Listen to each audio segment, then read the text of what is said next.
amekuwa anatukumbusha kila mara, watu wangu wanaumia, mheshimiwa. Na pia mko na mbunge wenu wa zamani, ako nasi hapa. Hawa wote wako hapa sababu yenu na kwa ajili ya yale yametendeka kule Kibra. That is why we are here today.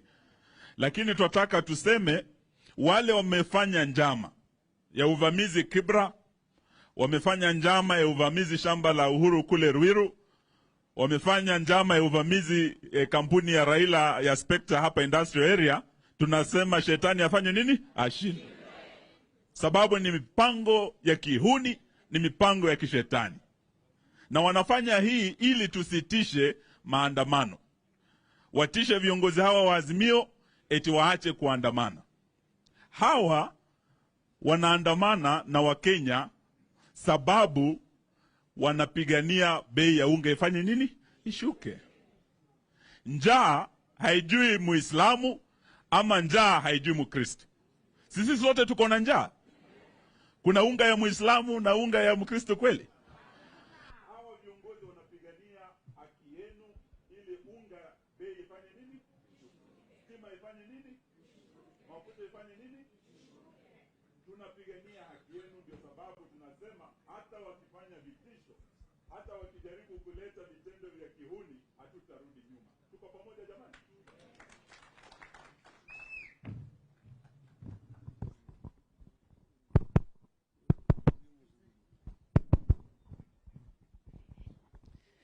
The Prime Minister, pia mama yetu Martha Karua, His Excellency Bwana Kalonzo Musyoka, tuko na Wajakoya. Asanteni sana. Watu wa Kibra, habari zenu?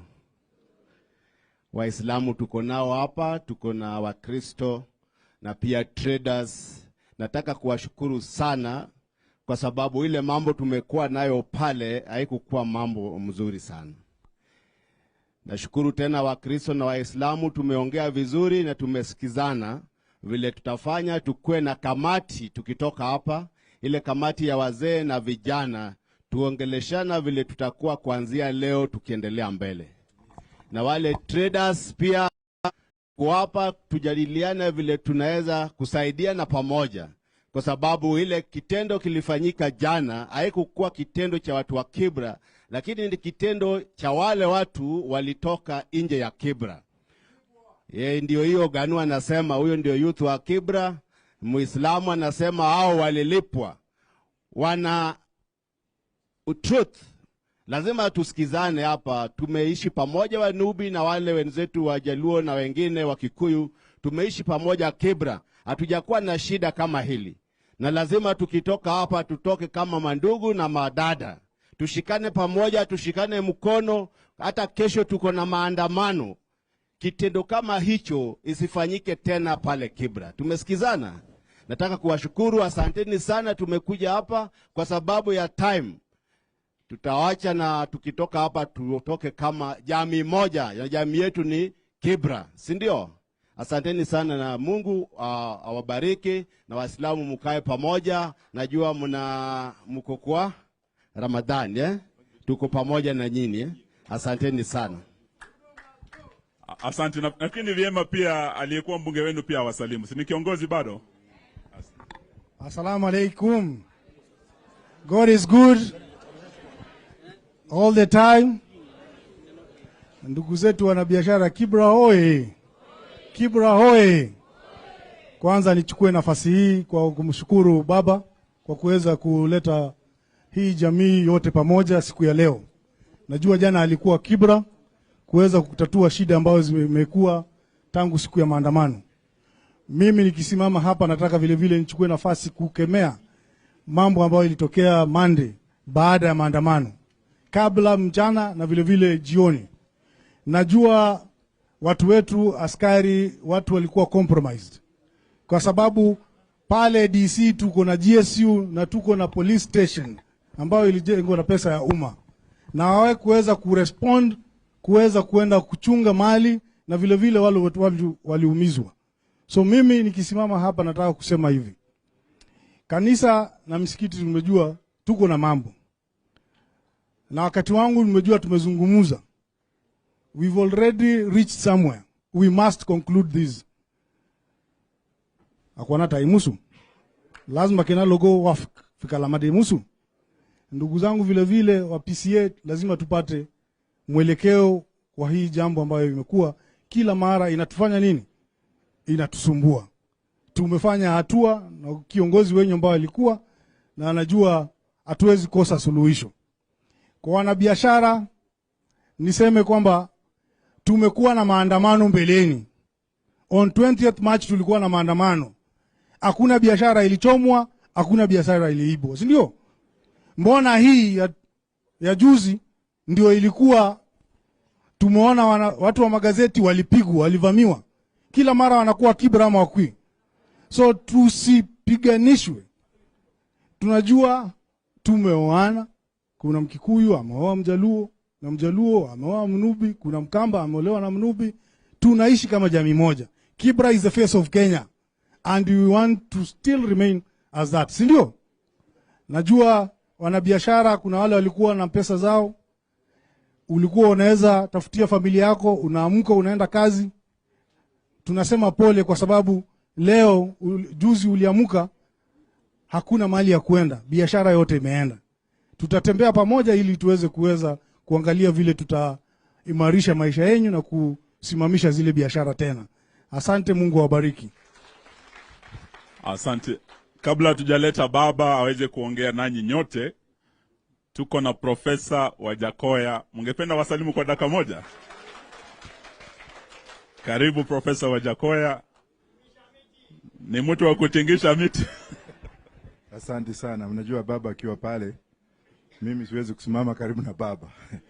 Manake mahali baba iko is sacred. Unajua ile kitu kinaambiwa, wazungu husema is sacred place. Ni kama kwa kanisa siwezi kusimama kwa altar, manake watu wa kanisa wako pale na kuna fire. Na ni kama msikiti, siwezi kuingia msikiti kama mimi sio Muislamu, manake sitakuwa nikifanya nini? Nikimshukuru Prophet Muhammad. Yangu itakuwa ni machache, manake mzee ameongea na mimi bado ni mtoto wa shule ya mzee.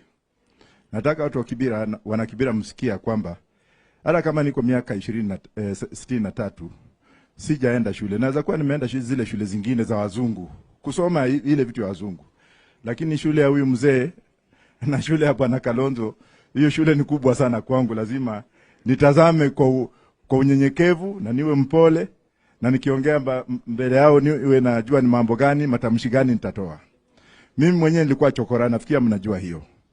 Nimekuwa pale Grogan Road miaka karibu 22, na hapa Kibira tukua tunakuja. Mahali tulikuwa tunajua sana hapa Kibira ni pale Adams Arcade, ambao kulikuwa kumejengwa sana. Kina Professor Okio Mbaka ndio walikuwa anaishi pande hiyo, na kina kijana wa Malwa Senior wala ambao alikuwa amesoma kule Oxford na wapi ndio walikuwa anakuja hapa.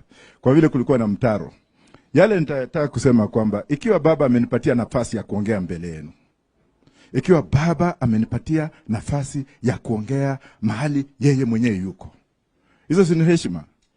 Na ikiwa Waislamu wako hapa, njoo watoto wangu wote ni Waislamu kule Uingereza. Kuna Hajara, kuna Salima, na kuna Shafik, yule ambaye anacheza na Chelsea. Hao ni watoto wangu ambao wamezaliwa Uingereza. Na kiwa kuna Kristo hapa, Wakristo wa PCA, a very liberal church, the only church ambayo ilipigania uhuru wa nchi hii ni hawa. Na sisi tukiwaangalia hawa, lazima tuwashukuru na lazima tuangalie na macho mingi. Wamesema hapa vile ilivyo, na unaona amekuwa pia wanyenyekevu. Na mzee naye amekuja hapa akasema kule kulikuwa mahali pa Wanubi. Lazima tupate suluhisho. Ukienda katika nchi ya Ghana, kulikuwa na rafiki yangu ambaye alifariki, marehemu Jerry Rawlings, ambaye aliniambia wakati nilienda kumwona kwamba unajua Raila Odinga, nikasema ndio. Unamheshimu? Nikasema ndio. Haya, tunaweza ongea. Rais wa Ghana, marehemu Jerry Rawlings, kule akiwa rais alipeana kiwanja fulani, akasema hiki kiwanja katika kule mji wa Accra ni cha madhehebu zote.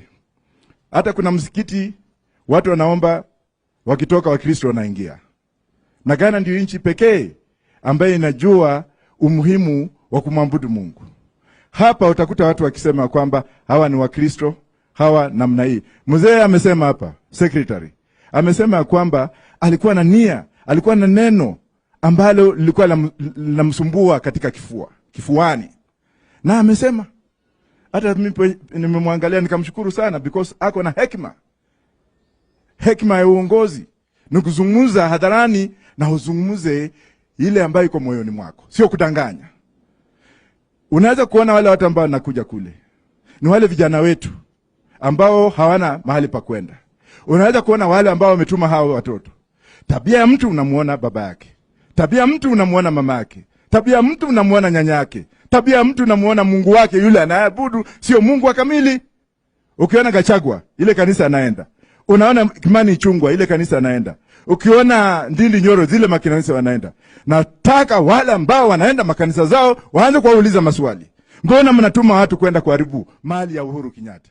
Sio mali ya Uhuru, mali ya maraisi wawili, Mzee Jomo Kenyatta na mtotoe Uhuru Kenyatta na mama mjane Ngina Kenyatta.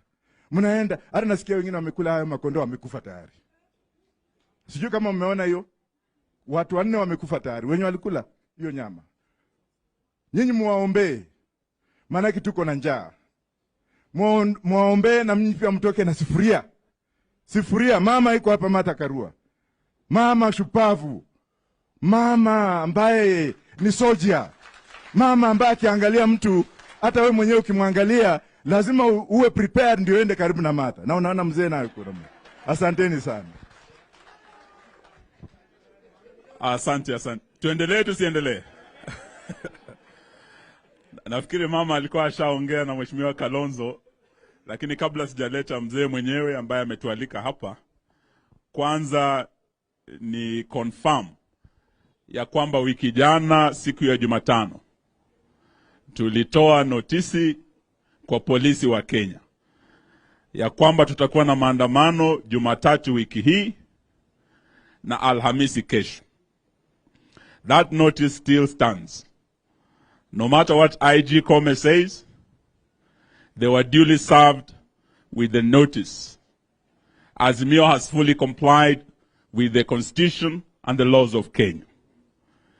Hiyo katiba kipengee cha 37 chatupa haki kama sisi wa Kenya tuandamane na tuweze kutoa malalamishi yetu kwa serikali.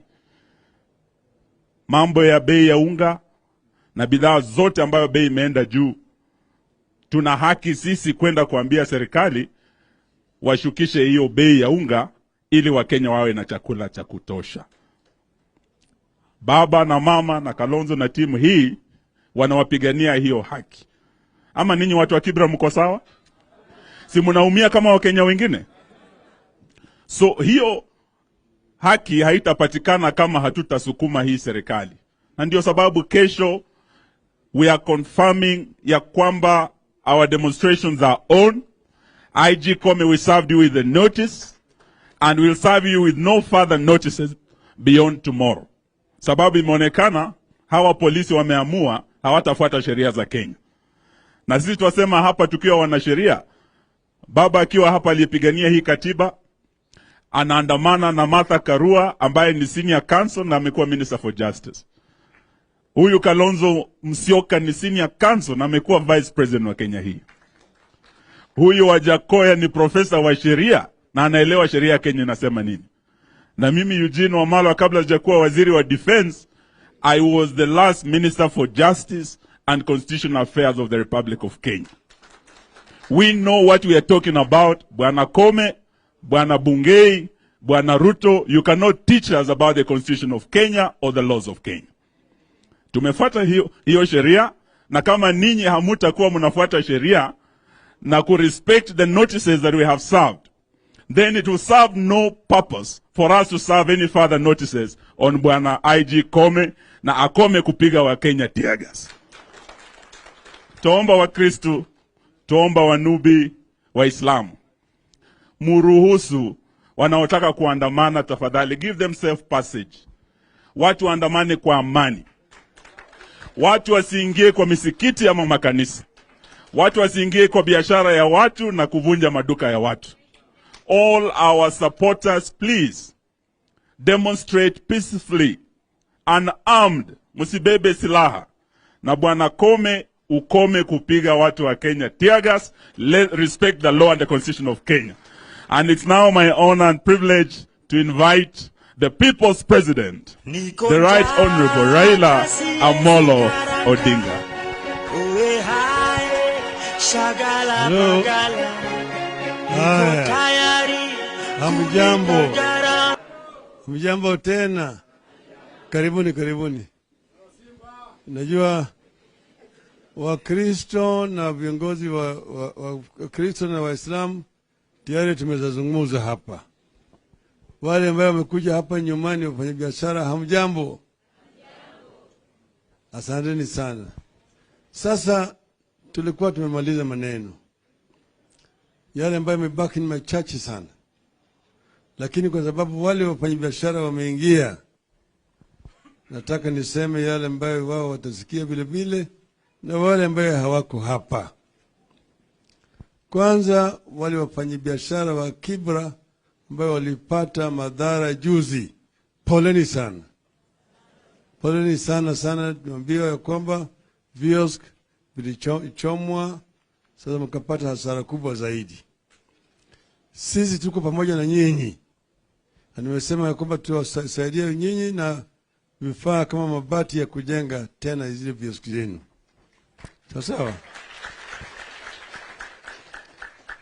Hatutaki ugomvi, hatutaki uharibifu wa mali ya watu yoyote. Tumesema tunataka kufanya maandamano kwa njia ya amani, ambayo watu wasichukue hii kama fursa ya kuingilia kwa biashara ya watu wengine, kuharibu mali ya mtu yoyote. Hiyo italeta sifa mbaya sana kama muungano. Kwa hivyo tunataka amani na umoja ya Wakenya.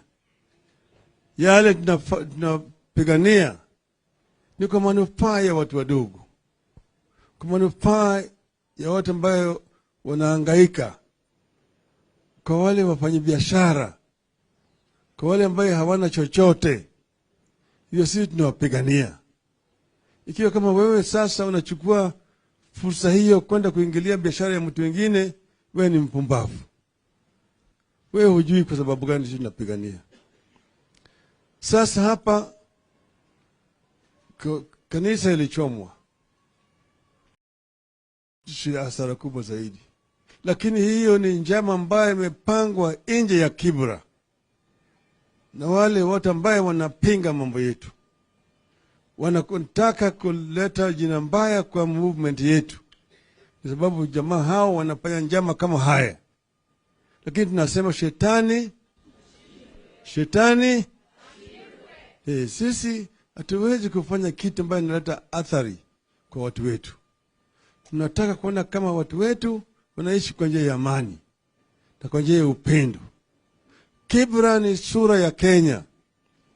Kabila zote za Kenya wako Kibra. Hakuna chochote ambayo hayuko Kibra. Mimi nimekuwa mbunge wa Kibra kwa miaka 20. Hakuna mtu yote ambaye amenishinda hapo Kibra, hata Nairobi mzima. Na kila mara kwa mara nilikuwa na chaguliwa na kura mingi zaidi. Na zaidi. Na kabila zote walikuwa wanapiga mimi kura. Saa ingine Wakikuyu pale hawanipigi mimi kura kwa ya urais, lakini kura ya mbunge wananipigia mimi. Urais wanapigia Kibaki. Wakamba wanapigia Kalonzo ya rais, lakini ya mbunge wanapigia mimi. Ndio sababu mimi nilikuwa napata kura mingi zaidi. Kwa hivyo mimi nimekuwa pale na mimi ni mtu wa Kibra. Ulisikia mimi nikisema wakati nilikuwa kunakuwa na ile janga ya Mau, mlima ya Mau. Nikasema mimi niko tayari kurudi kuuza mandazi Kibra, lakini Mau ihifadhiwe. Si nilisema namna hiyo? Bali mimi nitastaafu Kibra. Siku mimi nastaafu nitakuja kwenu mpate mimi plot pale Kibra. Nitajenga huko. Kwa sasa sisi tumesema kama wana Azimio, maandamano tumelazimishwa kufanya maandamano. Manake jamaa amekataa kuongea na sisi. Sisi tumekuwa na dai 4. Kwanza tumesema tunataka gharama ya maisha ipunguzwe. Bei ya bidhaa muhimu imepanda sana. Bei ya unga, bei ya mafuta ya kupika, bei ya petroli, bei ya diesel, bei ya sukari, karo ya shule, hata bei ya stima, yote imepanda, hata kodi ya nyumba iko juu sana. Kwa hivyo tunasema tunataka ipunguzwe. Wahenga walisema ati kibebacho kikivuja nafuu kwa mchukuzi. Kwa hivyo tukasema tunataka ivuje ili tupate nafuu. Sasa tunasema hiyo ni kwanza. Pili tukasema tunataka kwa haki. Tunataka kujua matokeo ya uchaguzi uliopita. Maana yake nyinyi mnaona bwana Chebukati akikimbia pande ile na watu wawili. Na Cherera na watu watatu. Kwa hivyo walikuwa 3 pande hii na 4 pande hii. Sisi waende wazimu. Manake 3 walisema bwana Ruto alishinda. Wengine wakasema hapana, Ruto hakushinda. Na wakatoka kutoka pale Bomas of Kenya wakaenda kule Serena, wakaongea na waandishi wa habari. Wakasema ile matokeo Chebukati anatangaza sio halali. Tukaenda mahakama kuu. Mahakama kuu wakasema ati wanakubaliana na bwana Chebukati. Tukasema ndio. Sisi tukubaliana na maamuzi ya mahakama kuu, lakini tunaheshimu. Na tukakaa namna hiyo. Lakini baadaye kukatokea sasa mambo tofauti. Ukweli imetoka. Kule ambaye anafanya kazi kule ndani akapiga firimbi na akatoa matokeo. Iko na sahihi, iko na stampu, na iko na hata na ile inaitwa barcode ambayo ukipiga picha namna hii inakuambia wewe wapi hiyo ilirushwa, siku gani, saa ngapi. Kwa hivyo tumesema hii ushahidi ambayo imetoka ni ushahidi mkubwa sana. Sio tu kwa hii uchaguzi iliyopita, lakini kwa ile uchaguzi ambayo inakuja. Tusiporekebisha yale ambayo yalifanyika mwaka jana, hata mwaka 2027 utarudia yale namna hiyo. Kutakuwa na haja gani bwana Kalonzo kusimama, au Wajakoya, au Martha, au Eugene, au mtu yote kusimama kama hakuna uwezekano ya wao kushinda? Hata ukishinda wanatangaza mtu mwingine ya bandia. Hao nchi zingine ambao wanasema ni demokrasia, hao yote wakati huu wameangalia pande ile nyingine. Kwao haiwezi kufanyika, lakini hapa wanasema ni sawa sawa. Bila sisi kukua pande hiyo, mpaka sisi tushirikishwe kwa hii harakati ya kuunda tume ya uchaguzi mpya. Na sasa tunaongeza, wacheni vyama vibaki. Kama watu walipiga kura kwa wewe kama mwanachama wa Azimio, baki ndani ya Azimio. Ukitoka kwa Azimio unaingia pande ya Kenya Kwanza, toka kwa bunge rudi tena kwa wananchi, uchaguliwe upya. Kwa hiyo niambia bwana Ruto, hapana, waache hii mambo ya kununua wabunge hapa kama kama kondoo au mbuzi kwa mnada. Kama unataka wabunge wengi, waache warudi kwa wananchi. Warudi kwa debe. Wakishinda sawa sawa. Hawa Kibira wanajua mimi nilipokozana na chama changu nilijiuzulu.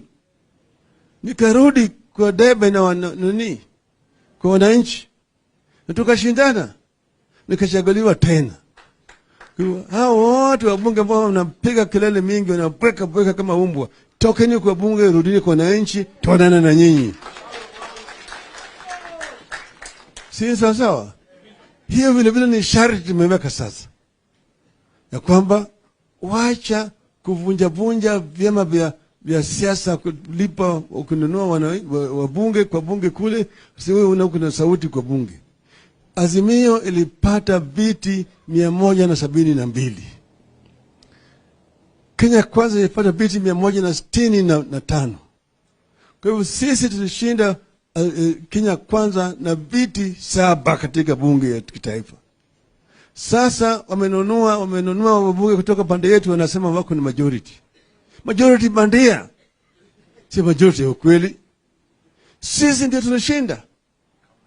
Hata kwa upande ya gavana tulipata magavana mengi zaidi kuwashinda. Hata kwa upande ya MCAs tulipata mingi ya kuwashinda. Kwa hivyo sisi tunaongea kwa niaba ya Wakenya wengi zaidi kuliko wao. Kwa sababu tunasema hakuna mtu anaweza kututisha. Sasa wako na njama leo hii vile vile wamekuwa na mkutano kule kwa Bwana Gachagua na wale grupu yake Bwana na Kimani Ichung'wah. Wanafanya mjama tena. Tunajua pale popote ambapo wanakutana sisi tuko na nini? Tarubini yetu tunaangalia, tunaona tu. Tunapanga nini? Juzi mliona ile ambulance nilisema itakuja itabeba wanajeshi. Mliona? Hata leo hii wanapanga mpango mingi zaidi ambayo lakini tuko tunaangalia tu namna hii. Wanapiga mkutano hiyo, haichukui hata dakika 5 nimejua wamesema nini, mpanga nini. Sasa mambo ya kesho tutaendelea. Sawa?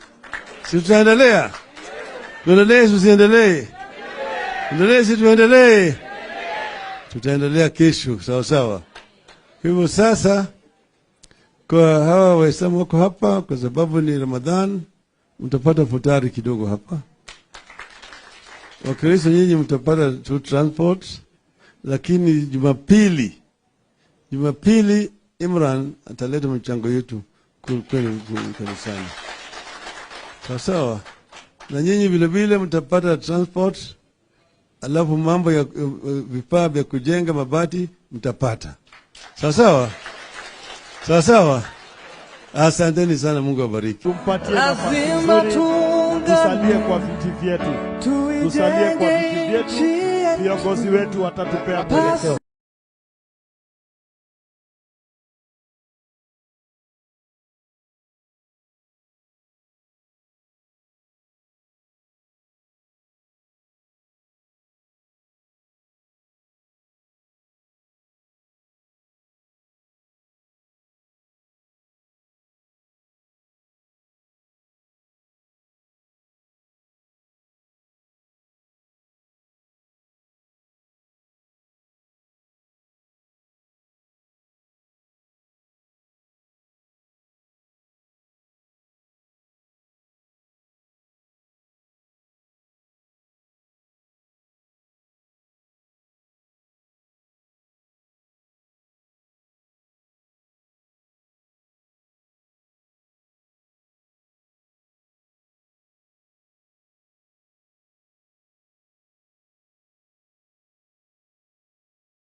Zile ingine. Mbele yenu mko na mbunge wenu ambaye amekuwa anatukumbusha kila mara watu wangu wanaumia, mheshimiwa. Na pia mko na mbunge wenu wa zamani, ako nasi hapa. Hawa wote wako hapa sababu yenu na kwa ajili ya yale yametendeka kule Kibra. That is why we are here today. Lakini tunataka tuseme wale wamefanya njama ya uvamizi Kibra, wamefanya njama ya uvamizi shamba la Uhuru kule Ruiru, wamefanya njama ya uvamizi kampuni ya Raila ya Spectre hapa industrial area. Tunasema shetani afanye nini? Ashinde. Sababu ni mipango ya kihuni, ni mipango ya kishetani. Na wanafanya hii ili tusitishe maandamano. Watishe viongozi hawa wa Azimio eti waache kuandamana. Hawa wanaandamana na Wakenya sababu wanapigania bei ya unga ifanye nini? Ishuke. Njaa haijui Muislamu ama njaa haijui Mkristo. Sisi sote tuko na njaa. Kuna unga ya Muislamu na unga ya Mkristo kweli? Hawa viongozi wanapigania haki yenu ili unga bei ifanye nini?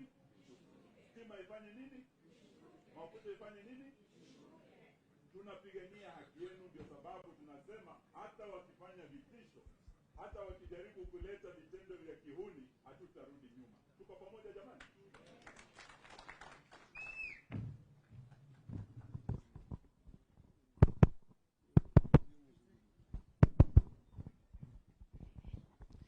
The Prime Minister, pia mama yetu Martha Karua, His Excellency Bwana Kalonzo Musyoka, tuko na Wajakoya.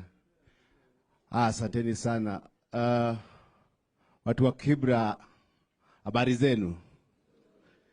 Waislamu tuko nao hapa, tuko na Wakristo na pia traders. Nataka kuwashukuru sana kwa sababu ile mambo tumekuwa nayo pale haikukuwa mambo mzuri sana. Nashukuru tena Wakristo na Waislamu, tumeongea vizuri na tumesikizana vile tutafanya. Tukue na kamati tukitoka hapa, ile kamati ya wazee na vijana, tuongeleshana vile tutakuwa kuanzia leo tukiendelea mbele. Na wale traders pia kwa hapa tujadiliane vile tunaweza kusaidiana pamoja, kwa sababu ile kitendo kilifanyika jana haikukuwa kitendo cha watu wa Kibra, lakini ni kitendo cha wale watu walitoka nje ya Kibra. Ndio hiyo Ganu anasema huyo ndio youth wa Kibra. Muislamu anasema hao walilipwa. Wana truth. Lazima tusikizane hapa. Tumeishi pamoja Wanubi na wale wenzetu wa Jaluo na wengine wa Kikuyu. Tumeishi pamoja Kibra. Hatujakuwa na shida kama hili. Na lazima tukitoka hapa tutoke kama mandugu na madada. Tushikane pamoja, tushikane mkono. Hata kesho tuko na maandamano. Kitendo kama hicho isifanyike tena pale Kibra. Tumesikizana? Nataka kuwashukuru, asanteni sana. Tumekuja hapa kwa sababu ya time. Tutawacha na tukitoka hapa tutoke kama jamii moja. Ya jamii yetu ni Kibra, si ndio? Asanteni sana na Mungu awabariki na Waislamu mkae pamoja. Najua mko kwa Ramadhani, tuko pamoja na nyinyi. Asanteni sana. Asante. Lakini vyema pia aliyekuwa mbunge wenu pia wasalimu. Si ni kiongozi bado? Assalamu alaikum. God is good all the time. Ndugu zetu wanabiashara Kibra hoye. Kibra hoye. Kwanza nichukue nafasi hii kwa kumshukuru baba kwa kuweza kuleta hii jamii yote pamoja siku ya leo. Najua jana alikuwa Kibra kuweza kutatua shida ambazo zimekuwa tangu siku ya maandamano. Mimi nikisimama hapa nataka vile vile nichukue nafasi kukemea mambo ambayo ilitokea Monday baada ya maandamano, kabla, mchana na vile vile jioni. Najua watu wetu, askari, watu walikuwa compromised. Kwa sababu pale DC tuko na GSU na tuko na police station ambayo ilijengwa na pesa ya umma. Na wawe kuweza kurespond, kuweza kuenda kuchunga mali na vile vile wale watu waliumizwa. So mimi nikisimama hapa nataka kusema hivi. Kanisa na misikiti tumejua tuko na mambo. Na wakati wangu nimejua tumezungumuza. We've already reached somewhere. We must conclude this. Akwana taimusu. Lazima kena logo wafika lamade musu. Ndugu zangu vile vile wa PCA lazima tupate mwelekeo kwa hii jambo ambayo imekuwa kila mara inatufanya nini? Inatusumbua. Tumefanya hatua na kiongozi wenyu ambao alikuwa na anajua hatuwezi kosa suluhisho. Kwa wanabiashara niseme kwamba tumekuwa na maandamano mbeleni. On 20th March tulikuwa na maandamano. Hakuna biashara ilichomwa, hakuna biashara iliibwa, si ndio? Mbona hii ya juzi ndio ilikuwa tumeona watu wa magazeti walipigwa, walivamiwa. Kila mara wanakuwa Kibra ama Wakui. So tusipiganishwe. Tunajua tumeoana, kuna Mkikuyu ameoa Mjaluo na Mjaluo ameoa Mnubi, kuna Mkamba ameolewa na Mnubi. Tunaishi kama jamii moja. Kibra is the face of Kenya and we want to still remain as that. Si ndio? Najua wanabiashara kuna wale walikuwa na pesa zao. Ulikuwa unaweza tafutia familia yako, unaamka unaenda kazi. Tunasema pole kwa sababu leo juzi uliamuka hakuna mahali ya kwenda, biashara yote imeenda. Tutatembea pamoja ili tuweze kuangalia vile tutaimarisha maisha yenu na kusimamisha zile biashara tena. Asante, Mungu awabariki. Asante. Kabla hatujaleta baba aweze kuongea nanyi nyote, tuko na Profesa Wajakoya. Mungependa wasalimu kwa dakika moja? Karibu Profesa Wajakoya. Ni mtu wa kutingisha miti. Asante sana. Mnajua baba akiwa pale, mimi siwezi kusimama karibu na baba. Manake mahali baba iko is sacred. Unajua ile kitu kinaambiwa, wazungu husema is sacred place. Ni kama kwa kanisa siwezi kusimama kwa altar, manake watu wa kanisa wako pale na kuna fire. Na ni kama msikiti, siwezi kuingia msikiti kama mimi sio Muislamu, manake sitakuwa nikifanya nini? Nikimshukuru Prophet Muhammad. Yangu itakuwa ni machache, manake mzee ameongea na mimi bado ni mtoto wa shule ya mzee. Nataka watu wa Kibira, wana Kibira msikia kwamba hata kama niko miaka 63 sijaenda shule. Naweza kuwa nimeenda zile shule zingine za wazungu kusoma ile vitu ya wazungu. Lakini shule ya huyu mzee na shule ya Bwana Kalonzo, hiyo shule ni kubwa sana kwangu. Lazima nitazame kwa unyenyekevu na niwe mpole, na nikiongea mbele yao niwe najua ni mambo gani, matamshi gani nitatoa. Mimi mwenyewe nilikuwa chokora, nafikia mnajua hiyo. Nimekuwa pale Grogan Road miaka karibu 22, na hapa Kibira tukua tunakuja. Mahali tulikuwa tunajua sana hapa Kibira ni pale Adams Arcade, ambao kulikuwa kumejengwa sana. Kina Professor Okio Mbaka ndio walikuwa wanaishi pande hiyo, na kina kijana wa Malwa Senior wala ambao walikuwa wamesoma kule Oxford na wapi ndio walikuwa wanakuja hapa. Kwa vile kulikuwa na mtaro. Yale nitataka kusema kwamba ikiwa baba amenipatia nafasi ya kuongea mbele yenu, ikiwa baba amenipatia nafasi ya kuongea mahali yeye mwenyewe yuko, hizo si heshima. Na ikiwa Waislamu wako hapa, njoo watoto wangu wote ni Waislamu kule Uingereza.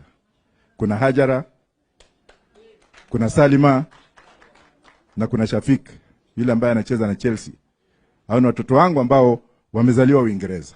Na kiwa kuna Kristo hapa, Wakristo wa PCA, a very liberal church, the only church ambayo ilipigania uhuru wa nchi hii ni hawa. Na sisi tukiwaangalia hawa, lazima tuwashukuru na lazima tuangalie na macho mingi. Wamesema hapa vile ilivyo, na unaona wamekuwa pia wanyenyekevu. Na mzee naye amekuja hapa akasema kule kulikuwa na mahali pa wanubi. Lazima tupate suluhisho. Ukienda katika nchi ya Ghana, kulikuwa na rafiki yangu ambaye alifariki, marehemu Jerry Rawlings, ambaye aliniambia wakati nilienda kumwona kwamba unajua Raila Odinga, nikasema ndio. Unamheshimu? Nikasema ndio. Haya, tunaweza ongea.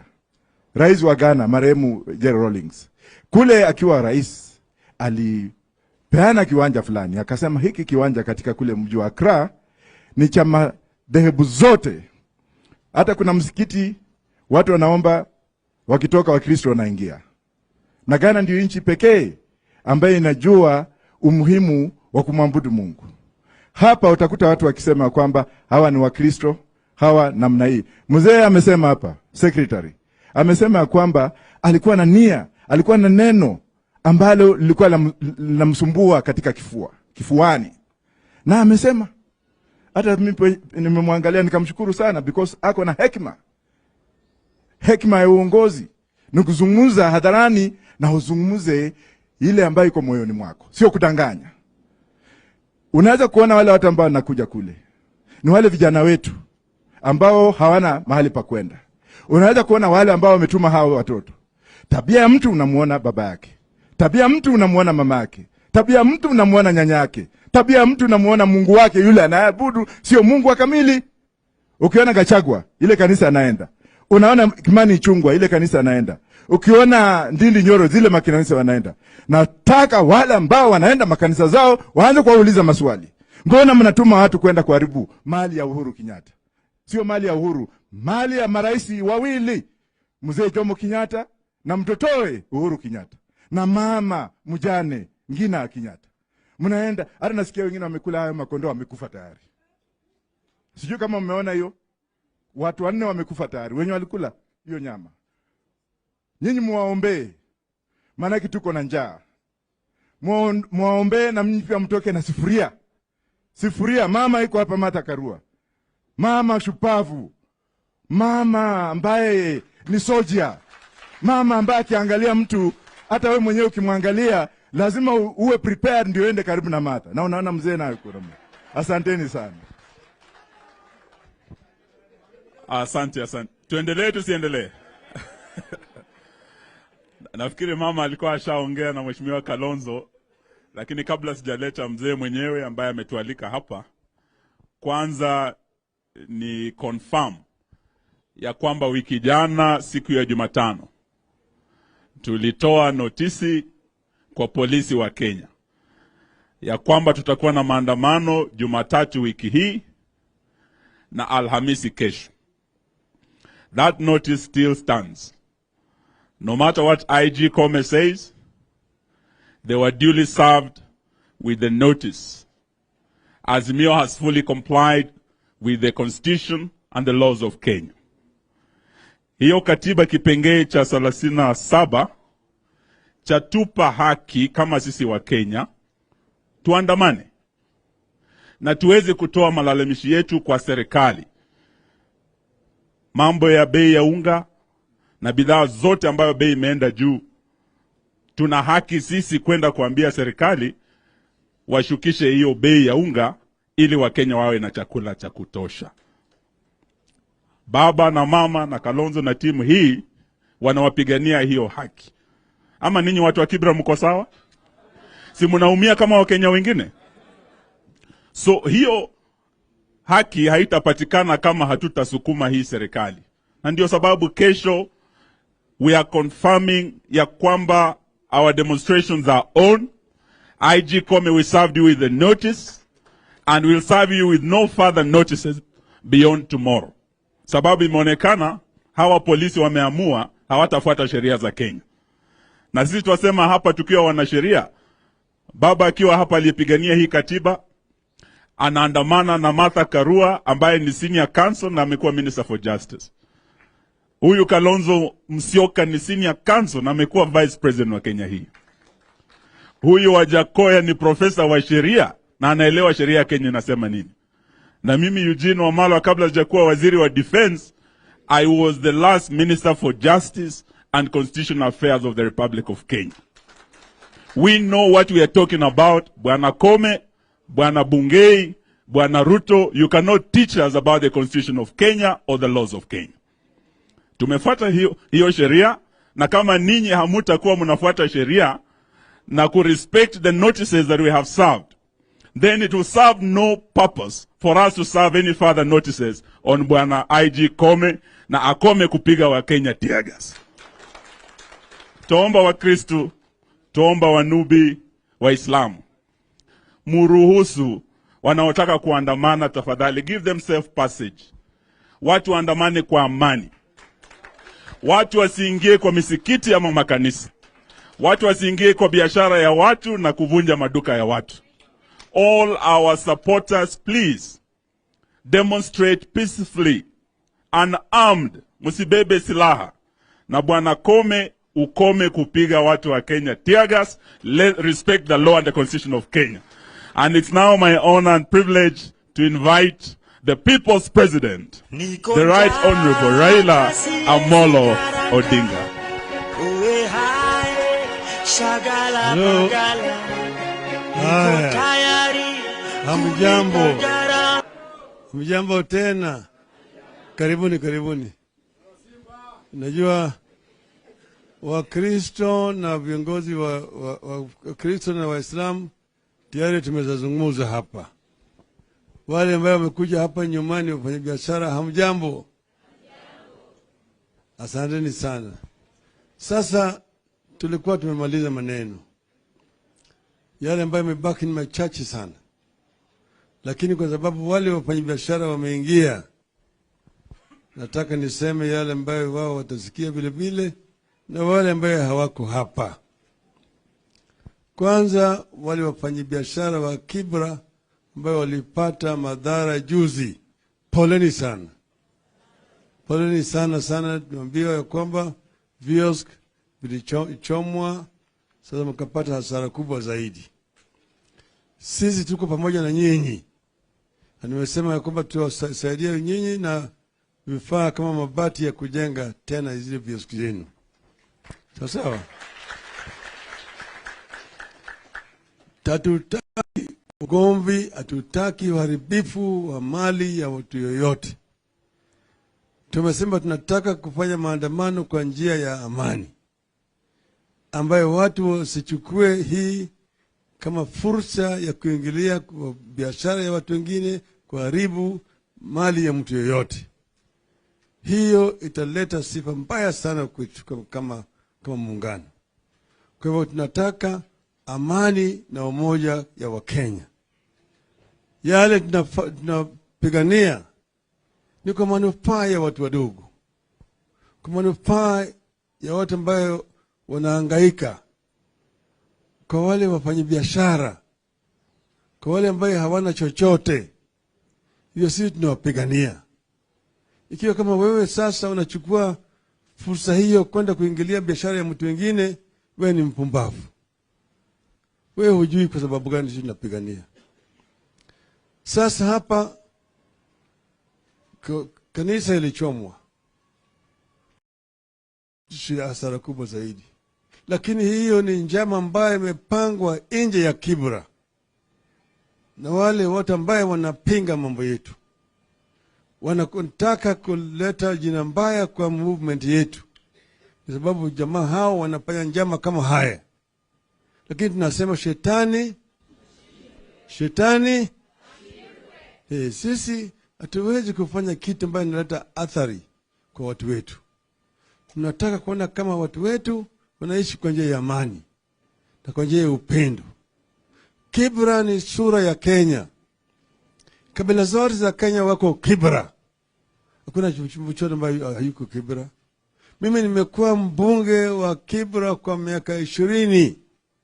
Hakuna mtu yote ambaye amenishinda hapo Kibra, hata Nairobi mzima. Na kila mara kwa mara nilikuwa na chaguliwa na kura mingi zaidi. Na zaidi. Na kabila zote walikuwa wanapiga mimi kura. Saa ingine Wakikuyu pale hawanipigi mimi kura kwa ya urais, lakini kura ya mbunge wananipigia mimi. Urais wanapigia Kibaki. Wakamba wanapigia Kalonzo ya rais, lakini ya mbunge wanapigia mimi. Ndio sababu mimi nilikuwa napata kura mingi zaidi. Kwa hivyo mimi nimekuwa pale na mimi ni mtu wa Kibra. Ulisikia mimi nikisema wakati nilikuwa kunakuwa na ile janga ya Mau, mlima ya Mau. Nikasema mimi niko tayari kurudi kuuza mandazi Kibra, lakini Mau ihifadhiwe. Si nilisema namna hiyo? Bali mimi nitastaafu Kibra. Siku mimi nastaafu nitakuja kwenu mpate mimi plot pale Kibra. Nitajenga huko. Kwa sasa sisi tumesema kama wana Azimio, maandamano tumelazimishwa kufanya maandamano. Manake jamaa amekataa kuongea na sisi. Sisi tumekuwa na dai 4. Kwanza tumesema tunataka gharama ya maisha ipunguzwe. Bei ya bidhaa muhimu imepanda sana. Bei ya unga, bei ya mafuta ya kupika, bei ya petroli, bei ya diesel, bei ya sukari, karo ya shule, hata bei ya stima, yote imepanda, hata kodi ya nyumba iko juu sana. Kwa hivyo tunasema tunataka ipunguzwe. Wahenga walisema ati kibebacho kikivuja nafuu kwa mchukuzi. Kwa hivyo tukasema tunataka ivuje ili tupate nafuu. Sasa tumesema hiyo ni kwanza. Pili tukasema tunataka kwa haki. Tunataka kujua matokeo ya uchaguzi uliopita. Maana yake nyinyi mnaona bwana Chebukati akikimbia pande ile na watu wawili. Na Cherera na watu watatu. Kwa hivyo walikuwa 3 pande hii na 4 pande hii. Sisi waende wazimu. Manake 3 walisema bwana Ruto alishinda. Wanini wakasema hapana, Ruto hakushinda. Na wakatoka kutoka pale Bomas of Kenya wakaenda kule Serena, wakaongea na waandishi wa habari. Wakasema ile matokeo Chebukati anatangaza sio halali. Tukaenda mahakama kuu. Mahakama kuu wakasema ati wanakubaliana na bwana Chebukati. Tukasema ndio. Sisi tukubaliana na maamuzi ya mahakama kuu, lakini tunaheshimu. Na tukakaa namna hiyo. Lakini baadaye kukatokea sasa mambo tofauti. Ukweli imetoka. Kule ambaye anafanya kazi kule ndani akapiga firimbi na akatoa matokeo. Iko na sahihi, iko na stampu, na iko na hata na ile inaitwa barcode ambayo ukipiga picha namna hii inakuambia wewe wapi hiyo ile rushwa, siku gani, saa ngapi. Kwa hivyo tumesema hii ushahidi ambayo imetoka ni ushahidi mkubwa sana. Sio tu kwa hii uchaguzi iliyopita, lakini kwa ile uchaguzi ambayo inakuja. Tusiporekebisha yale ambayo yalifanyika mwaka jana, hata mwaka 2027 utarudia yale namna hiyo. Kutakuwa na haja gani bwana Kalonzo kusimama, au Wajakoya, au Martha, au Eugene, au mtu yote kusimama kama hakuna uwezekano ya wao kushinda? Hata ukishinda wanatangaza mtu mwingine ya bandia. Hao nchi zingine ambao wanasema ni demokrasia, hao yote wakati huu wameangalia pande ile nyingine. Kwao haiwezi kufanyika, lakini hapa wanasema ni sawa sawa. Tumewaambia hao nchi zingine waacheni wa Kenya wasuluhishe mambo yao kama wa Kenya. Tusifundishwe mambo ya demokrasia na Uingereza au Marekani au India au Japani au Australia. Sisi ni wa Kenya na tunaweza kusuluhisha shida zetu kama wa Kenya. Kwa hivyo hakuna haja ya bwana Ruto kwenda kule Ujerumani kuongea juu ya mambo ya Raila sio nini hapa. Kwa tuongee hapa Kenya. Fungua sava. Tuone kitu gani iko ndani ya sava. Tatu, tumesema usiunde tume ya uchaguzi bila sisi kukua pande hiyo. Mpaka sisi tushirikishwe kwa hii harakati ya kuunda tume ya uchaguzi mpya. Nne, sasa tunaongeza, wacheni vyama vibaki. Kama watu walipiga kura kwa wewe kama mwanachama wa Azimio, baki ndani ya Azimio. Ukitoka kwa Azimio unaingia pande ya Kenya Kwanza, toka kwa bunge rudi tena kwa wananchi uchaguliwe upya. Kwa hiyo niwaambia bwana Ruto, hapana, wacha hii mambo ya kununua wabunge hapa kama nini, kama kondoo au mbuzi kwa mnada. Kama unataka wabunge wengi, wacha warudi kwa wananchi, warudi kwa debe. Wakishinda sawa sawa. Hawa Kibira wanajua mimi nilipokozana na chama changu nilijiuzulu, nikarudi kwa debe na nini, kwa wananchi, na tukashindana, nikachaguliwa tena. Hao wote wabunge ambao wanapiga kelele mingi, wanapweka kama umbwa, tokeni kwa bunge, rudini kwa wananchi, tuonane na nyinyi. Si sawa sawa? Hiyo vile vile ni sharti tumeweka sasa, ya kwamba wacha kuvunja vyama vya siasa, kulipa kununua wabunge kwa bunge kule, siwe una sauti kwa bunge. Azimio ilipata viti 172. Kenya Kwanza ilipata viti 165. Kwa hivyo sisi tulishinda Kenya Kwanza na viti 7 katika bunge ya kitaifa. Sasa wamenunua wabunge kutoka pande yetu, wanasema wako ni majority. Majority bandia. Si majority ya ukweli. Sisi ndio tulishinda. Hata kwa upande ya gavana tulipata magavana mingi zaidi kuwashinda. Hata kwa upande ya MCAs tulipata mingi ya kuwashinda. Kwa hivyo sisi tunaongea kwa niaba ya Wakenya wengi zaidi kuliko wao. kwa sababu tunasema hakuna mtu anaweza kututisha. Sasa wako na njama leo hii vile vile wamekuwa na mkutano kule kwa Bwana Gachagua na wale grupu yake Bwana na Kimani Ichirita. Wanafanya mjama tena. Tunajua pale popote ambapo wanakutana sisi tuko na nini? Tarubini yetu tunaangalia, tunaona tu. Tunapanga nini? Juzi mliona ile ambulance nilisema itakuja itabeba wanajeshi. Mliona? Mliona? Hata leo hii wanapanga mpango mingi zaidi ambayo wako ni, lakini tuko tunaangalia tu namna hii, wanapiga mkutano hiyo, haichukui hata dakika 5 nimejua wamesema nini, mpanga nini. Sasa mambo ya kesho tutaendelea. Sawa? Si tutaendelea? Tuendelee, tusiendelee? Tuendelee, si tuendelee? Tutaendelea kesho, sawa. Kwa hivyo sasa, kwa hawa Waislamu wako hapa kwa sababu ni Ramadhan, mtapata futari kidogo hapa. Wakristo nyinyi mtapata tu transport, lakini Jumapili Imran ataleta mchango yetu kwenu kanisani. Sawa. Na nyinyi vile vile mtapata transport, alafu mambo ya vifaa vya kujenga mabati mtapata. Sawa. Asanteni sana, Mungu awabariki. Tumpatie nafasi nzuri, tusalie kwa viti vyetu. Viongozi wetu watatupea mwelekeo.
Zile ingine. Mbele yenu mko na mbunge wenu ambaye amekuwa anatukumbusha kila mara watu wangu wanaumia, mheshimiwa. Na pia mko na mbunge wenu wa zamani, ako nasi hapa. Hawa wote wako hapa sababu yenu na kwa ajili ya yale yametendeka kule Kibra. That is why we are here today. Lakini tunataka tuseme wale wamefanya njama ya uvamizi Kibra, wamefanya njama ya uvamizi shamba la Uhuru kule Ruiru, wamefanya njama ya uvamizi kampuni ya Raila ya Spectre hapa industrial area. Tunasema shetani afanye nini? Ashinde. Sababu ni mipango ya kihuni, ni mipango ya kishetani. Na wanafanya hii ili tusitishe maandamano. Watishe viongozi hawa wa Azimio eti waache kuandamana.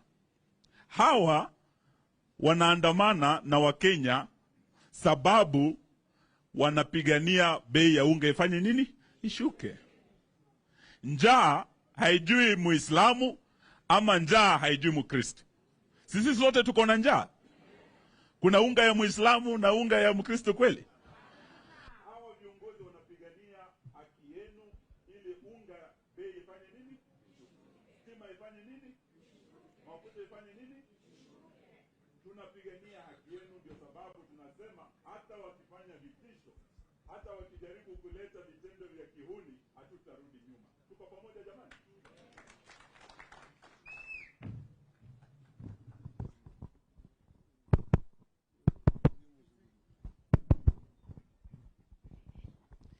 The Prime Minister, pia mama yetu Martha Karua, His Excellency Bwana Kalonzo Musyoka, tuko na Wajakoya. Asanteni sana. Watu wa Kibra, habari zenu? Waislamu tuko nao hapa, tuko na Wakristo na pia traders. Nataka kuwashukuru sana kwa sababu ile mambo tumekuwa nayo pale haikukuwa mambo mzuri sana. Nashukuru tena Wakristo na Waislamu, tumeongea vizuri na tumesikizana vile tutafanya. Tukue na kamati tukitoka hapa, ile kamati ya wazee na vijana, tuongeleshana vile tutakuwa kuanzia leo tukiendelea mbele. Na wale traders pia kwa hapa tujadiliane vile tunaweza kusaidiana pamoja, kwa sababu ile kitendo kilifanyika jana haikukuwa kitendo cha watu wa Kibra, lakini ni kitendo cha wale watu walitoka nje ya Kibra. Ndio hiyo Ganu anasema huyo ndio youth wa Kibra. Muislamu anasema hao walilipwa. Wana truth. Lazima tusikizane hapa. Tumeishi pamoja Wanubi na wale wenzetu wa Jaluo na wengine wa Kikuyu. Tumeishi pamoja Kibra. Hatujakuwa na shida kama hili. Na lazima tukitoka hapa tutoke kama mandugu na madada. Tushikane pamoja, tushikane mkono. Hata kesho tuko na maandamano. Kitendo kama hicho isifanyike tena pale Kibra. Tumesikizana? Nataka kuwashukuru, asanteni sana. Tumekuja hapa kwa sababu ya time. Tutawacha na tukitoka hapa tutoke kama jamii moja. Ya jamii yetu ni Kibra, si ndio? Asanteni sana na Mungu awabariki na Waislamu mkae pamoja. Najua mko kwa Ramadhani, tuko pamoja na nyinyi. Asanteni sana. Asante. Lakini vyema pia aliyekuwa mbunge wenu pia wasalimu. Si ni kiongozi bado? Assalamu alaikum. God is good all the time. Ndugu zetu wanabiashara Kibra hoye. Kibra hoye. Kwanza nichukue nafasi hii kwa kumshukuru baba kwa kuweza kuleta hii jamii yote pamoja siku ya leo. Najua jana alikuwa Kibra kuweza kutatua shida ambazo zimekuwa tangu siku ya maandamano. Mimi nikisimama hapa nataka vile vile nichukue nafasi kukemea mambo ambayo ilitokea Monday baada ya maandamano, kabla, mchana na vile vile jioni. Najua watu wetu, askari, watu walikuwa compromised. Kwa sababu pale DC tuko na GSU na tuko na police station ambayo ilijengwa na pesa ya umma. Na wawe kuweza kurespond, kuweza kuenda kuchunga mali na vile vile wale watu waliumizwa. So mimi nikisimama hapa nataka kusema hivi. Kanisa na msikiti tumejua tuko na mambo. Na wakati wangu nimejua tumezungumuza. We've already reached somewhere. We must conclude this. Akwana taimusu. Lazima kena logo wafika lamadi musu.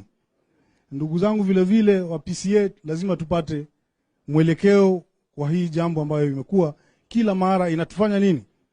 Inatusumbua. Tumefanya hatua na kiongozi wenyu ambao alikuwa na anajua hatuwezi kosa suluhisho. Kwa wanabiashara niseme kwamba tumekuwa na maandamano mbeleni. On 20th March tulikuwa na maandamano. Hakuna biashara ilichomwa, hakuna biashara iliibwa, si ndio? Mbona hii ya juzi ndio ilikuwa tumeona watu wa magazeti walipigwa, walivamiwa. Kila mara wanakuwa Kibra ama Wakui. So tusipiganishwe. Tunajua tumeoana, kuna Mkikuyu ameoa Mjaluo na Mjaluo ameoa Mnubi, kuna Mkamba ameolewa na Mnubi. Tunaishi kama jamii moja. Kibra is the face of Kenya and we want to still remain as that. Si ndio? Najua wanabiashara kuna wale walikuwa na pesa zao. Ulikuwa unaweza tafutia familia yako, unaamka unaenda kazi. Tunasema pole kwa sababu leo juzi uliamuka hakuna mali ya kuenda, biashara yote imeenda. Tutatembea pamoja ili tuweze kuangalia vile tutaimarisha maisha yenu na kusimamisha zile biashara tena. Asante, Mungu awabariki. Asante. Kabla hatujaleta baba aweze kuongea nanyi nyote, tuko na Profesa Wajakoya. Mungependa wasalimu kwa dakika moja? Karibu Profesa Wajakoya. Ni mtu wa kutingisha miti. Asante sana. Mnajua baba akiwa pale Mimi siwezi kusimama karibu na baba. Manake mahali baba iko is sacred. Unajua ile kitu kinaambiwa wazungu husema is sacred place. Ni kama kwa kanisa siwezi kusimama kwa altar, manake watu wa kanisa wako pale na kuna fire. Na ni kama msikiti, siwezi kuingia msikiti kama mimi sio Muislamu, manake sitakuwa nikifanya nini? Nikimshukuru Prophet Muhammad. Yangu itakuwa ni machache, manake mzee ameongea na mimi bado ni mtoto wa shule ya mzee. Nataka watu wa Kibira, wana Kibira msikia kwamba hata kama niko miaka 63 sijaenda shule. Naweza kuwa nimeenda zile shule zingine za wazungu kusoma ile vitu ya wazungu. Lakini shule ya huyu mzee na shule ya Bwana Kalonzo, hiyo shule ni kubwa sana kwangu. Lazima nitazame kwa unyenyekevu na niwe mpole, na nikiongea mbele yao niwe najua ni mambo gani, matamshi gani nitatoa. Mimi mwenyewe nilikuwa chokora, nafikia mnajua hiyo. Nimekuwa pale Grogan Road miaka karibu 22, na hapa Kibira tukua tunakuja. Mahali tulikuwa tunajua sana hapa Kibira ni pale Adams Arcade, ambao kulikuwa kumejengwa sana. Kina Professor Okio Mbaka ndio walikuwa anaishi pande hiyo, na kina kijana wa Malwa Senior, wale ambao walikuwa wamepigania uhuru wa nchi hii ni hawa. Na sisi tukiwaangalia hawa lazima tuwashukuru na lazima tuangalie na macho mingi. Wamesema hapa vile ilivyo, na unaona amekuwa pia wanyenyekevu. Na mzee naye amekuja hapa akasema kule kulikuwa mahali pa wanubi. Lazima tupate suluhisho. Ukienda katika nchi ya Ghana, kulikuwa na rafiki yangu ambaye alifariki, marehemu Jerry Rawlings, ambaye aliniambia wakati nilienda kumwona kwamba unajua Raila Odinga, nikasema ndio. Unamheshimu? Nikasema ndio. Haya, tunaweza ongea. Rais wa Ghana marehemu Jerry Rawlings, kule akiwa rais, alipeana kiwanja fulani, akasema hiki kiwanja katika kule mji wa Accra ni cha madhehebu zote. Hata kuna msikiti watu wanaomba wakitoka Wakristo wanaingia. Na Ghana ndio nchi pekee ambaye inajua umuhimu wa kumwabudu Mungu. Hapa utakuta watu wakisema kwamba hawa ni Wakristo, hawa namna hii. Mzee amesema hapa, secretary amesema kwamba alikuwa na nia, alikuwa na neno ambalo lilikuwa linamsumbua katika kifuani. Na amesema hata mimi nimemwangalia nikamshukuru sana because ako na hekima ya uongozi. Nikuzungumza hadharani na uzungumuze ile ambayo iko moyoni mwako, sio kudanganya. Unaweza kuona wale watu ambao wanakuja kule ni wale vijana wetu ambao hawana mahali pa kwenda. Unaweza kuona wale ambao wametuma hao watoto. Tabia ya mtu unamuona baba yake, tabia ya mtu unamuona mama yake, tabia ya mtu unamuona nyanya yake, tabia ya mtu unamuona Mungu wake yule anayeabudu sio Mungu wa kamili. Ukiona Gachagua ile kanisa anaenda, unaona Kimani Ichung'wah ile kanisa anaenda, ukiona Ndindi Nyoro zile makanisa wanaenda. Nataka wale ambao wanaenda makanisa zao waanze kuwauliza maswali. Mbona mnatuma watu kwenda kuharibu mali ya Uhuru Kenyatta?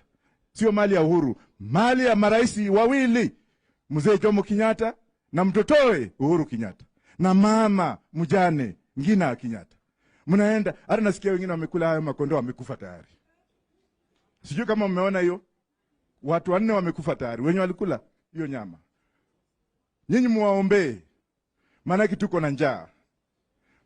Muwaombee na mnyi pia mtoke na sifuria. Mama iko hapa, Martha Karua, mama shupavu, mama ambaye ni soldier, mama ambaye akiangalia mtu hata wewe mwenyewe ukimwangalia lazima uwe prepared ndio ende karibu na Martha. Na unaona mzee naye yuko na.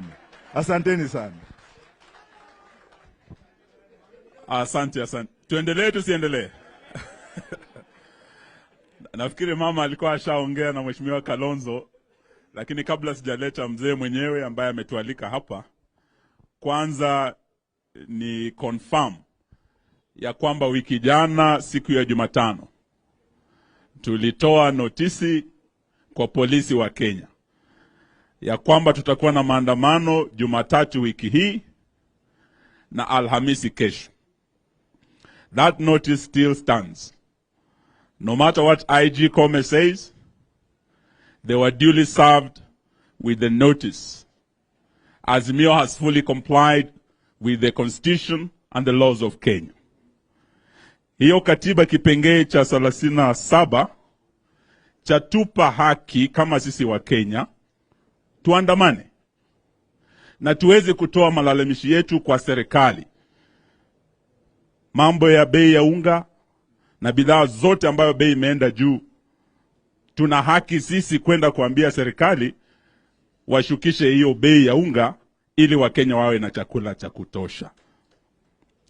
Baba na mama na Kalonzo na timu hii wanawapigania hiyo haki. Ama ninyi watu wa Kibra mko sawa? Si mnaumia kama Wakenya wengine? So hiyo haki haitapatikana kama hatutasukuma hii serikali. Na ndio sababu kesho we are confirming ya kwamba our demonstrations are on. IG Kome, we served you with a notice and we'll serve you with no further notices beyond tomorrow. Sababu imeonekana hawa polisi wameamua hawatafuata sheria za Kenya. Na sisi twasema hapa tukiwa wanasheria, baba akiwa hapa alipigania hii katiba, anaandamana na Martha Karua ambaye ni senior counsel na amekuwa minister for justice. Huyu Kalonzo Musyoka ni senior counsel na amekuwa vice president wa Kenya hii. Huyu Wajakoya ni profesa wa sheria na anaelewa sheria ya Kenya inasema nini. Na mimi Eugene Wamalwa kabla sijakuwa waziri wa defense, I was the last minister for justice and constitutional affairs of the Republic of Kenya. We know what we are talking about. Bwana Kome, Bwana Bungei, Bwana Ruto, you cannot teach us about the constitution of Kenya or the laws of Kenya. Tumefuata hiyo sheria, na kama ninyi hamutakuwa mnafuata sheria na ku respect the notices that we have served, then it will serve no purpose for us to serve any further notices on Bwana IG Kome na akome kupiga wa Kenya tear gas. Tuomba wa Kristo, tuomba wanubi Waislamu, muruhusu wanaotaka kuandamana tafadhali, give them safe passage. Watu waandamane kwa amani. Watu wasiingie kwa misikiti ama makanisa. Watu wasiingie kwa biashara ya watu na kuvunja maduka ya watu. All our supporters, please demonstrate peacefully, unarmed, musibebe silaha. Na Bwana Kome, ukome kupiga watu wa Kenya tear gas. Respect the law and the constitution of Kenya. And it's now my honor and privilege to invite the people's president, the Right Honorable Raila Amolo Odinga. Hello. Hamjambo. Hamjambo tena. Karibuni, karibuni. Najua Wakristo na viongozi wa Kristo na Waislamu tayari tumezungumza hapa. Wale ambao wamekuja hapa nyumbani wafanya biashara, hamjambo. Asanteni sana. Sasa tulikuwa tumemaliza maneno. Yale ambayo yamebaki ni machache sana. Lakini kwa sababu wale wafanya biashara wameingia, nataka niseme yale ambayo wao watasikia vile vile na wale ambayo hawako hapa. Kwanza wale wafanya biashara wa Kibra ambao walipata madhara juzi, poleni sana. Poleni sana sana. Tunaambiwa ya kwamba viosk vilichomwa, sasa mkapata hasara kubwa zaidi. Sisi tuko pamoja na nyinyi. Na nimesema ya kwamba tuwasaidia nyinyi na vifaa kama mabati ya kujenga tena zile viosk zenu. Sawa? Hatutaki ugomvi, hatutaki uharibifu wa mali ya watu yoyote. Tumesema tunataka kufanya maandamano kwa njia ya amani, ambayo watu wasichukue hii kama fursa ya kuingilia kwa biashara ya watu wengine, kuharibu mali ya mtu yoyote. Hiyo italeta sifa mbaya sana kama muungano. Kwa hivyo tunataka amani na umoja ya Wakenya. Yale tunapigania ni kwa manufaa ya watu wadogo, kwa manufaa ya watu ambayo wanahangaika, kwa wale wafanyabiashara, kwa wale ambayo hawana chochote. Hiyo sisi tunawapigania. Ikiwa kama wewe sasa unachukua fursa hiyo kwenda kuingilia biashara ya mtu wengine, wewe ni mpumbavu. Wewe hujui kwa sababu gani sisi tunapigania. Sasa hapa kanisa ilichomwa. hasara kubwa zaidi.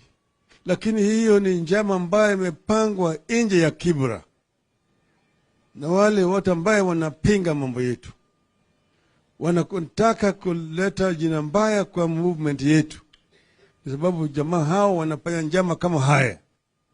Lakini tunasema shetani, sisi hatuwezi kufanya kitu ambayo inaleta athari kwa watu wetu. Tunataka kuona kama watu wetu wanaishi kwa njia ya amani na kwa njia ya upendo.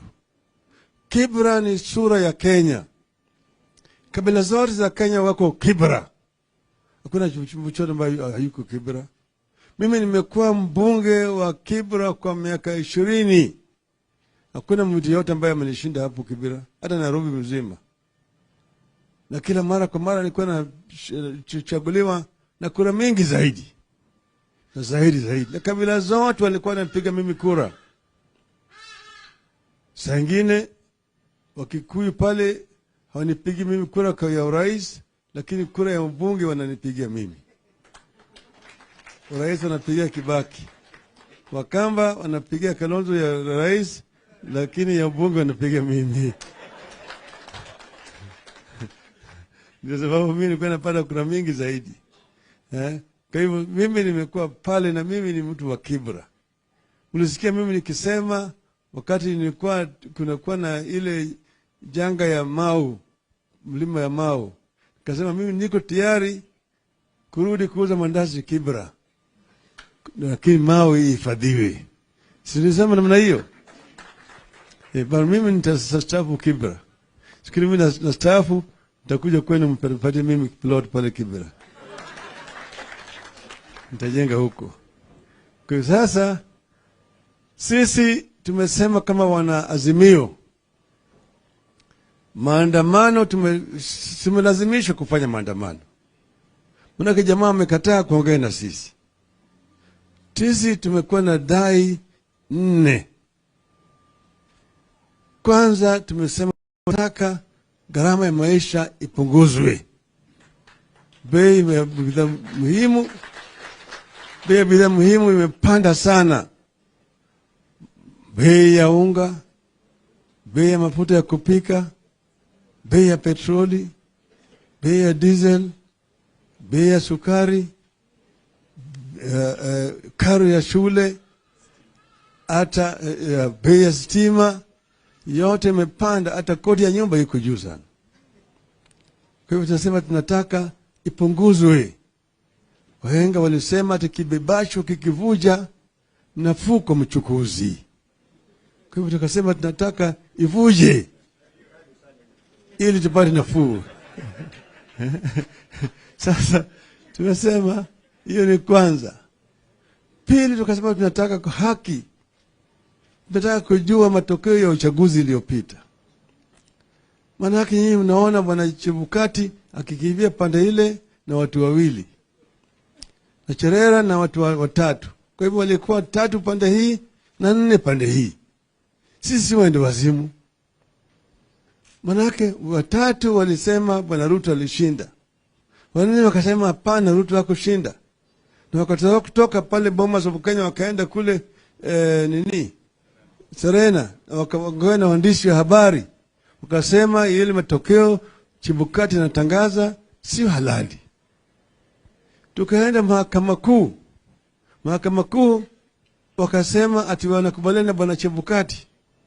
Tukasema ndio. Sisi tukubaliana na maamuzi ya mahakama kuu, lakini tunaheshimu. Na tukakaa namna hiyo. Lakini baadaye kukatokea sasa mambo tofauti. Ukweli imetoka.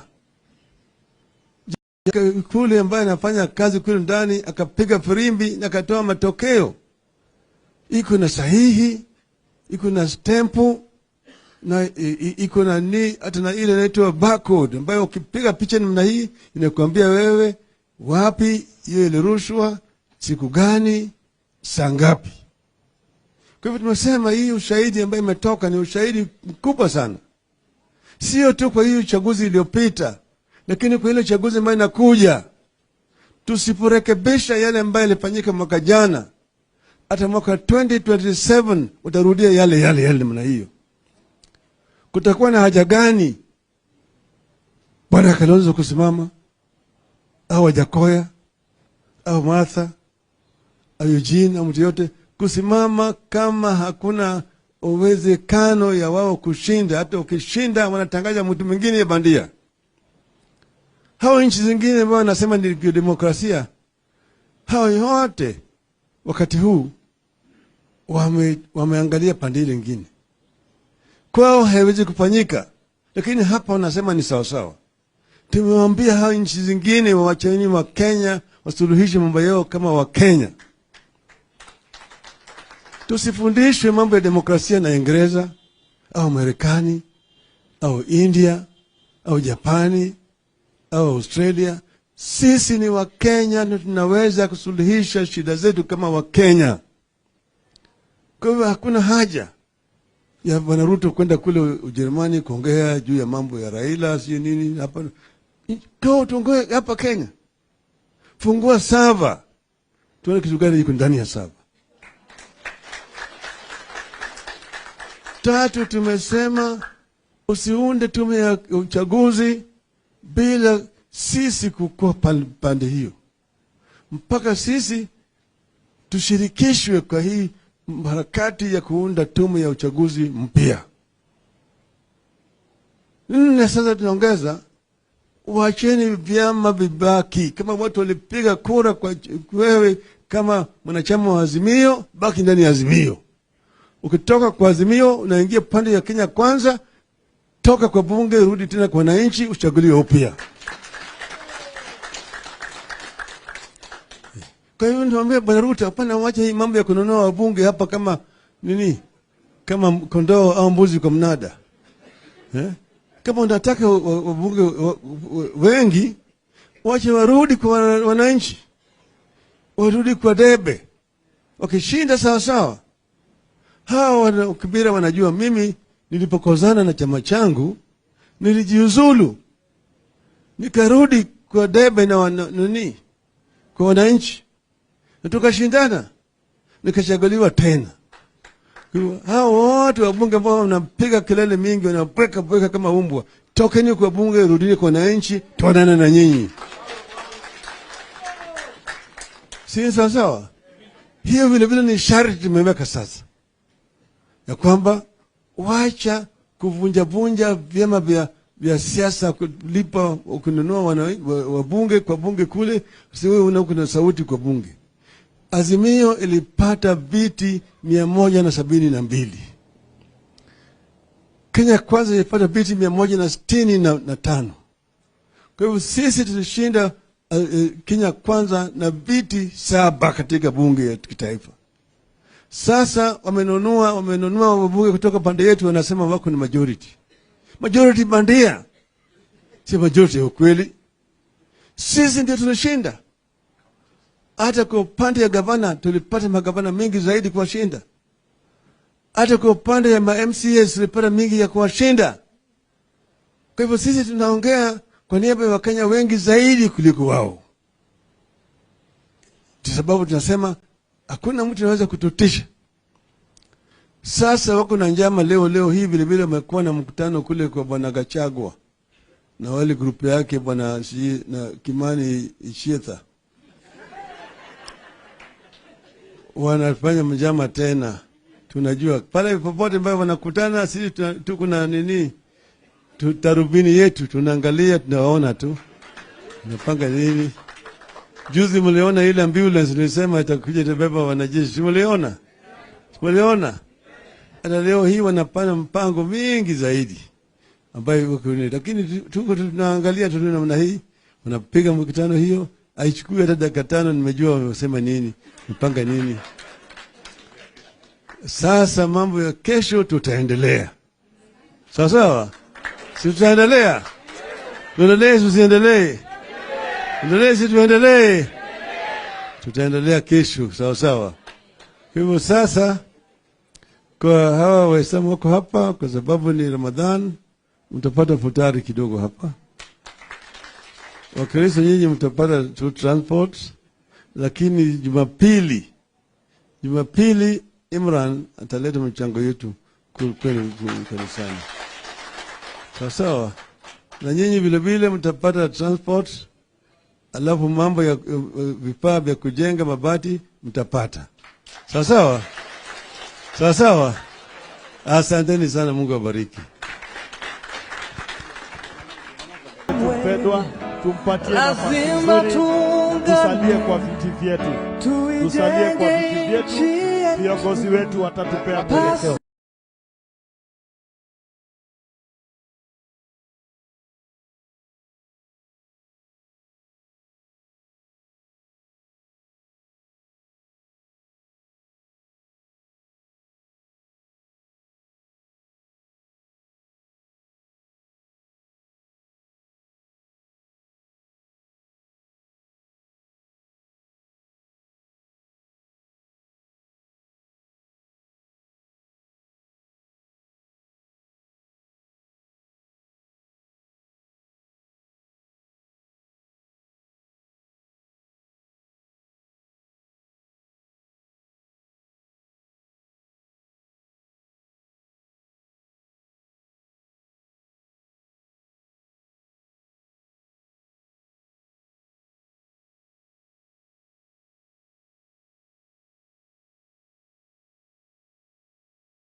Zile ingine.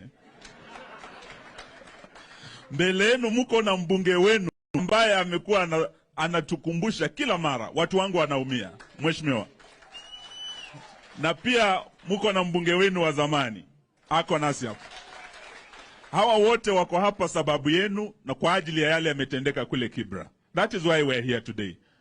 Lakini tunataka tuseme wale wamefanya njama ya uvamizi Kibra, wamefanya njama ya uvamizi shamba la Uhuru kule Ruiru, wamefanya njama ya uvamizi kampuni ya Raila ya Spectre hapa industrial area. Tunasema shetani afanye nini? Ashinde. Sababu ni mipango ya kihuni, ni mipango ya kishetani. Na wanafanya hii ili tusitishe maandamano. Watishe viongozi hawa wa Azimio eti waache kuandamana. Hawa wanaandamana na Wakenya sababu wanapigania bei ya unga ifanye nini? Ishuke. Njaa haijui Muislamu ama njaa haijui Mkristo. Sisi sote tuko na njaa. Kuna unga ya Muislamu na unga ya Mkristo kweli? Hawa viongozi wanapigania haki yenu ili unga bei ifanye nini? Stima ifanye nini? Mafuta ifanye nini? Tunapigania haki yenu, ndio sababu tunasema hata wakifanya vitisho, hata wakijaribu kuleta vitendo vya kihuni, hatutarudi nyuma. Tuko pamoja jamani?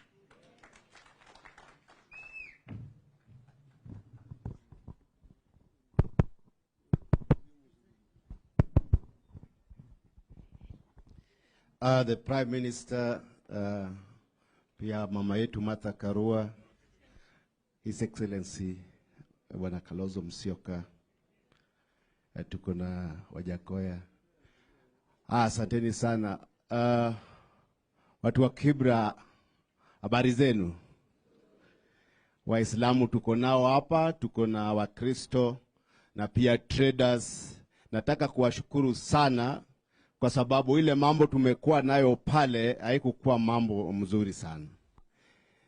Nashukuru tena Wakristo na Waislamu, tumeongea vizuri na tumesikizana vile tutafanya. Tukue na kamati tukitoka hapa, ile kamati ya wazee na vijana, tuongeleshana vile tutakuwa kuanzia leo tukiendelea mbele.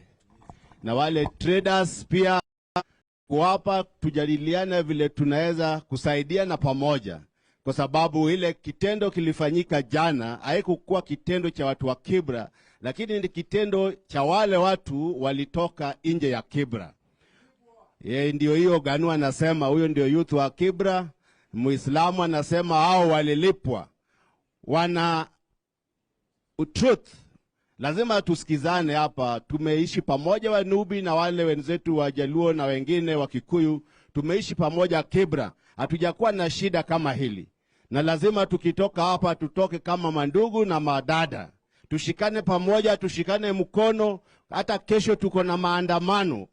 Kitendo kama hicho isifanyike tena pale Kibra. Tumesikizana? Nataka kuwashukuru, asanteni sana. Tumekuja hapa kwa sababu ya time. Tutawacha na tukitoka hapa tutoke kama jamii moja, na jamii yetu ni Kibra, si ndio? Asanteni sana na Mungu awabariki, na Waislamu mkae pamoja. Najua mko kwa Ramadhani, tuko pamoja na nyinyi. Asanteni sana. Asante. Lakini vyema pia aliyekuwa mbunge wenu pia wasalimu. Si ni kiongozi bado? Assalamu alaikum. God is good all the time. Ndugu zetu wanabiashara Kibra hoye. Kibra hoye. Kwanza nichukue nafasi hii kwa kumshukuru baba kwa kuweza kuleta hii jamii yote pamoja siku ya leo. Najua jana alikuwa Kibra kuweza kutatua shida ambazo zimekuwa tangu siku ya maandamano. Mimi nikisimama hapa nataka vile vile nichukue nafasi kukemea mambo ambayo ilitokea Monday baada ya maandamano, kabla, mchana na vile vile jioni.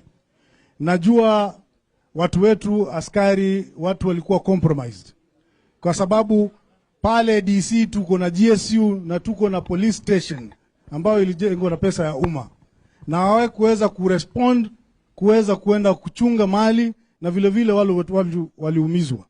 So mimi nikisimama hapa nataka kusema hivi. Kanisa na misikiti tumejua tuko na mambo. Na wakati wangu nimejua tumezungumuza. We've already reached somewhere. We must conclude this.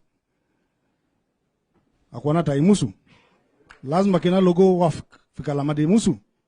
Ndugu zangu vile vile wa PCA lazima tupate mwelekeo kwa hii jambo ambayo imekuwa kila mara inatufanya nini? Inatusumbua. Tumefanya hatua na kiongozi wenyu ambao alikuwa na anajua hatuwezi kosa suluhisho. Kwa wanabiashara niseme kwamba tumekuwa na maandamano mbeleni. On 20th March tulikuwa na maandamano. Hakuna biashara ilichomwa, hakuna biashara iliibwa, si ndio? Mbona hii ya juzi ndio ilikuwa tumeona watu wa magazeti walipigwa, walivamiwa. Kila mara wanakuwa Kibra ama wakui. So tusipiganishwe. Tunajua tumeoana, kuna Mkikuyu ameoa Mjaluo, na Mjaluo ameoa Mnubi, kuna Mkamba ameolewa na Mnubi. Tunaishi kama jamii moja.